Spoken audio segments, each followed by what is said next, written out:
Como a gente acabou de ver aí, o Brasil deixou o Chile para trás num jogo sofrido, mas que com a vitória acabou sendo comemorado. A seleção brasileira avançou para as quartas de final da Copa do Mundo e agora vai enfrentar a Colômbia, a mesma que jogou aqui em Cuiabá e venceu o Japão. Vai ser na próxima sexta-feira à tarde no estádio Castelão, em Fortaleza. Por aqui, só nos resta torcer e sonhar com o hexacampeonato, já que não teremos mais jogos no Mundial, por enquanto, agora na Arena Pantanal, o maior evento esportivo já recebido por Cuiabá em toda a sua história. Na última sexta-feira foi criada, inclusive pela Secopa, uma comissão interna dos atos preparatórios para o edital de concessão da Arena. Sobre este e outros assuntos, eu converso agora ao vivo com o comentarista esportivo da Rádio CBN Cuiabá, do grupo Gazeta de Comunicação, Roberto de Jesus César, o Careca. Bom dia, obrigado pela presença aqui com a gente. Bom dia, Antônio, bom dia, amigos que acompanham o seu trabalho. É um prazer enorme para a gente falar um pouquinho do nosso futebol. Começando aí pelos 4 jogos da Copa em Cuiabá, entre os dias 13 e 24, o legado, ou os legados da Copa aqui para Mato Grosso. Qual que é a sua avaliação? Bom, na verdade, nós tivemos legado direto e indiretamente, né? Legado direto, nós dizíamos que nós não tínhamos um grande estádio. Hoje nós temos uma arena que é uma das melhores do mundo, então nós temos esse legado. Segundo, saber daqui para frente como é que nós vamos aproveitar esse legado. Nós temos aí, você acabou de falar a respeito da licitação da arena, saber como é que vai ser feita essa concessão, saber quais serão as cláusulas colocadas para quem assumir possa ajudar a fazer com que o futebol de Mato Grosso seja fomentado. E principalmente a parte indireta é que vai ter que ajudar a parte direta.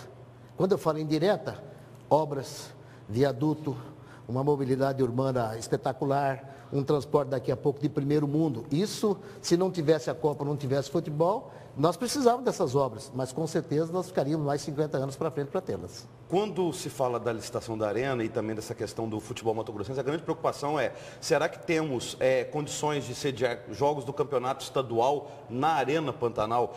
Começou a se falar muito isso antes da Copa, mas depois da Copa começou a se falar o seguinte, por exemplo, vou citar o caso do futebol americano. O futebol americano tem interesse também de usar a Arena Pantanal para sediar algum evento do futebol americano. O pessoal diz o seguinte, tem que ter um grande evento para atrair público, quer dizer, não basta você só ter a técnica, um time bom para jogar na Arena Pantanal, mas também ter público para ir assistir e bancar o evento. É isso mesmo? É verdade. Então, se você imaginar que nós estamos dizendo aí, surgiu a notícia de que Ronaldo Fenômeno e o André Sanches estariam interessados nessa concessão da Arena Pantanal. São pessoas do meio, são pessoas que têm condições de aventar grandes eventos. Então, o que eu imagino para o nosso futebol? Para você começar a fomentar. Nós fazemos grandes espetáculos e colocar na preliminar desses jogos os nossos times jogando. Porque você não vai querer que depois de você ver uma festa maravilhosa com esses clubes que aqui tiveram, com essas seleções que aqui estiveram com um público de 40 mil pessoas, e você imaginar que nós vamos ter, por exemplo, misto, que é o nosso maior time, que é o nosso maior, que é o time que tem maior número de torcedores, jogar contra a Cáceres, com todo o respeito, né, que merece. Já nós tivemos lá no passado 40 mil pessoas aqui com o jogo doméstico, mas depois de uma grande festa, você imaginar que nós vamos conseguir levar 40 mil pessoas para assistir um misto e Cáceres, vamos dizer assim. Então, o que eu fico imaginando? Grandes jogos, vamos começar com preliminares, colocando, pagando cota, fazendo com que aqueles que venham aqui ganhar dinheiro também, fomente o futebol do estado de Mato Grosso. Agora, além do público pagante, deve ter algum benefício para quem não tem condições de pagar um ingresso, mas que também quer de alguma forma ver esses jogos? Aí depende muito do governo, né? O governo, nós temos, por exemplo, em alguns estados brasileiros, o problema da nota fiscal. Daqui a pouquinho você ia fazer esse incentivo. Porque o que acontece é o seguinte, a gente fala muito na base. Que se você não tem base, você não tem identidade. E é uma verdade. Mas se você imaginar que para você ter base não é fácil, é só você falar em base, mas não é fácil se você manter a base, o que é que precisaria? O Estado precisaria pensar, antes do futebol, pensar na formação do cidadão. Então, você investir na base para formar atleta, mas principalmente formar cidadãos. Agora, na sua opinião, porque se fala muito hoje em parceria público-privada, essa terceirização da administração, da gestão da Arena Pantanal, deveria ser 100% ou o Estado deveria também ter algum, vamos dizer assim, algum poder de voto? Porque aí eu vou lembrar de uma situação, para as Olimpíadas do Rio em 2016, Mato Grosso credenciou a Arena Pantanal para ser um centro esportivo de treinamento para os Jogos no Rio. Sim. E, se não me engano, é o único de Mato Grosso que ficou cadastrado. Sendo terceirizado, o Estado ainda tem que ter essa gestão também público-privada aí, para não ficar só na mão dos terceirizados. Qual que é a sua avaliação sobre isso? Eu acredito que, se for possível, seria interessante. Porque se você vai colocar para a iniciativa privada, você teria que ter um mecanismo em mãos para que você pudesse fazer uma certa interferência, para que pudesse ser fomentado aquilo que nos interessa, que é o futebol do estado de Mato Grosso. Se você deixar, daqui a pouquinho vão começar a fazer grandes espetáculos, esquecer o nosso futebol e principalmente o público que não teria condições de ir, que precisaria estar. Sobre, por exemplo, os centros oficiais de treinamento, os dois COTs, da UFMT e também o de Várzea Grande. Várzea Grande surgiu uma polêmica antes da Copa, porque o Operário de Várzea Grande, que não tem um estádio ainda em Várzea Grande, estava pleiteando, mas a prefeitura também, sobre agora há pouco a sua fala, do trabalho de base com crianças da periferia de Várzea Grande, a prefeitura queria trabalhar com escolinhas de futebol no COT da Barra do Pari. Qual que é a sua avaliação sobre isso? Eu acredito que o Operário deu muita coisa para Várzea Grande. Hoje você imagina quanto é que custaria você colocar a Várzea Grande e Cuiabá para o mundo. Então, eu não vejo por que não a prefeitura, juntamente com empresários, em vez de 3 mil pessoas, você já tem a estrutura, levantar para 10 mil pessoas e que se cuide da base, mas principalmente fomente também o futebol profissional. Agora nós estamos falando de base, estamos falando de futebol profissional e é uma preocupação de nós todos brasileiros, Roberto, sobre a seleção na Copa do Mundo. É possível, Hexa, com o jeito atual da seleção brasileira que está jogando na Copa? Não, é possível sim, só que, por exemplo, no jogo de ontem, do sábado, jogo contra o Chile, na realidade a seleção brasileira não merecia vencer. Venceu. Eu acredito que na dificuldade, na adversidade você cresce. Eu acho que a seleção tem condições de crescer.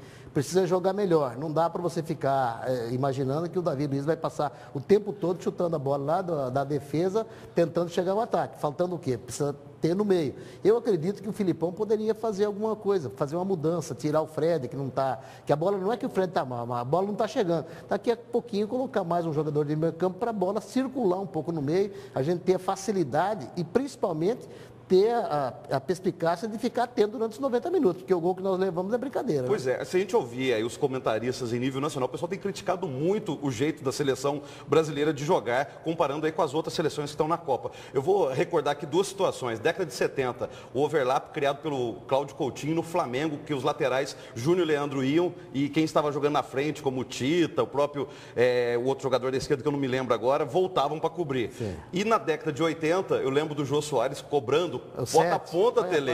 Nós não temos ponta. O meio que tem que voltar para cobrir os dois laterais, Daniel Alves e o próprio Marcelo. Como que resolve isso? É que na realidade hoje não tem mais o ponto aquele tradicional, não existe mais. Você vê a Alemanha, por exemplo, que está fazendo aí o furor, já estamos imaginando encontrar uma Alemanha ou a França numa semifinal. Eu acredito que o Brasil não vai ter tanta dificuldade para jogar contra a Colômbia. Eu acho que o nosso futebol, o nosso jeito de jogar se encaixa com o jogo da Colômbia. Mas você imagina um pouco, a Alemanha também não tem centroavante, todo mundo roda. Então daqui a pouquinho é você conscientizar os jogadores brasileiros, que todos eles jogam nos grandes clubes do futebol mundial e fazer com que a seleção brasileira jogue da mesma forma que jogou a Copa das Confederações. Outra crítica também que se faz, que a seleção brasileira hoje joga em função do Neymar.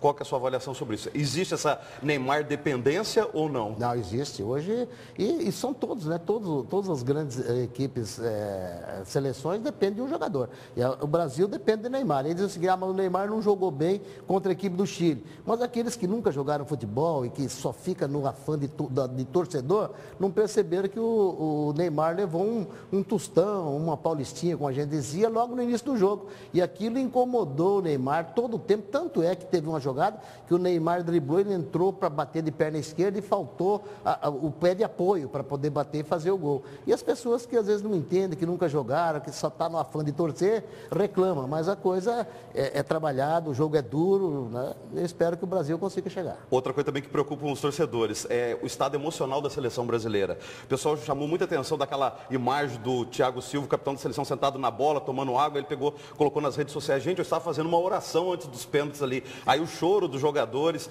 Você que já foi técnico do misto aqui em Mato Grosso, técnico de futebol profissional, como que é o estado emocional do jogador no momento desse de prorrogação em pênalti? Tem que ter o controle emocional ou pode dar uma extravasada igual eles fizeram? Olha, eu acho que foi excelente o Júlio César ter extravasado. Porque você imagine 300 milhões de pessoas colocando nos ombros dessa rapaziada aí a obrigação da conquista do Hexa. Quer dizer, nunca foi tão, nós não podemos ter um novo Maracanaço. Então, veja bem, imagine quanto é que não estava pesando a perna de cada jogador. Até porque o Uruguai já está fora também, né? E a perna do Neymar? Você imagina, no final ficou para o Neymar definir e ele que estava com um desconforto na perna. Quer dizer, imagine então a responsabilidade desse garoto que tem 22 anos, que é totalmente diferente. As pessoas querem fazer uma comparação, e o Pelé foi o maior do mundo, mas querer fazer uma comparação do Pelé com 17 e Neymar com 22. O Pelé com 17, naquela ocasião, ninguém conhecia ninguém, então você ia, era tudo normal, era tudo novidade. Hoje, o jogador pode estar lá na Finlândia, que se ele joga um grande futebol, a gente vai saber, porque hoje a tecnologia informa, a tecnologia nos coloca em condições de qualquer país do mundo de a gente saber o que acontece. Tomara que você volte aqui para falar do Brasil nas semifinais, na final e com a conquista do hexacampeonato. Olha, eu tenho certeza que para chegar à semifinal a gente vai chegar. Eu não acredito que a equipe da Colômbia, embora tenha que ter um certo cuidado, porque tem 3 jogadores muito bons, tem o James Rodrigues, eles têm o Quadrado, que é um bom jogador, e principalmente o Zúñiga, o lateral, que é um lateral forte, muita força, tem muita velocidade. Para nossa sorte, ele é ala direita e não esquerda, porque na ala direita ele vai encontrar o Hulk na marcação, ou se o Filipão quiser, e vai ter o Marcelo, e principalmente se o Filipão quiser fazer essa mudança, porque o Luiz Gustavo não joga. Então, ele vai fazer a opção pelo Henrique, terceiro zagueiro, ou vai colocar o Fernandinho como primeiro volante. Isso é uma coisa para o Filipão e ele é muito bem pago para fazer isso. Obrigado.